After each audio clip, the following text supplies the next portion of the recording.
So my presentation, my name is Jackie Ayala, and this is my SDAIE strategy, Pantomime-a-tale. Pantomime-a-tale is a technique used when reading fiction or nonfiction books. It gives students a chance to engage with the material they are learning. It connects gestures with concepts and ideas. It is a fun way to remember scenes of a story. Also, you can use it to learn new vocabulary by gesturing the definitions. Also, this activity can be done in a small group or a large group. The materials you'll need before starting the SDAIE strategy is if they're doing a story, for example, each group would get a part of the story. It could be from Cinderella, The Ugly Duckling, or Goldilocks and the Three Bears. And each group should have about 4 to 6 children.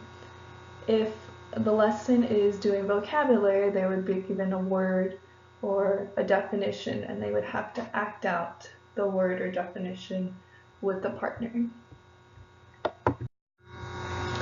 First, how it's done. Separate the students into the appropriate groups for the lesson for the day.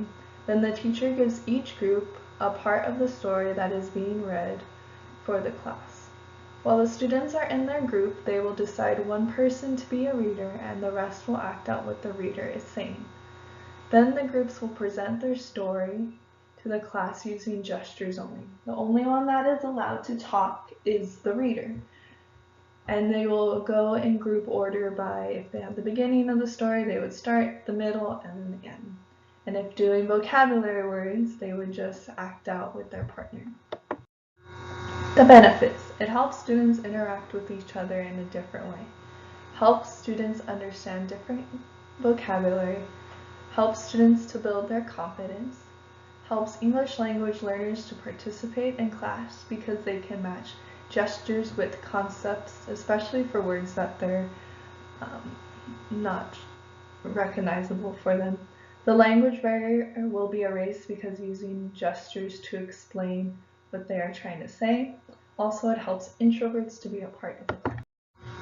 Some examples are in history class, they can do historical events and then reenact them. For example, the Boston Tea Party or a war. In science, they can work through science concepts, vocabulary, or act out steps of plant growth. In physical education, they can act out different sports.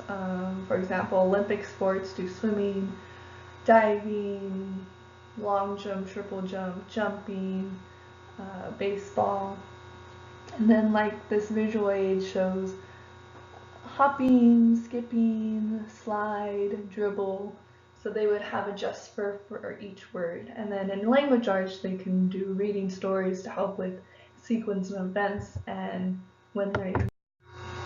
And just a little Chinese word to end. Tell me and I'll forget. Show me and I may remember. Involve me and I'll understand.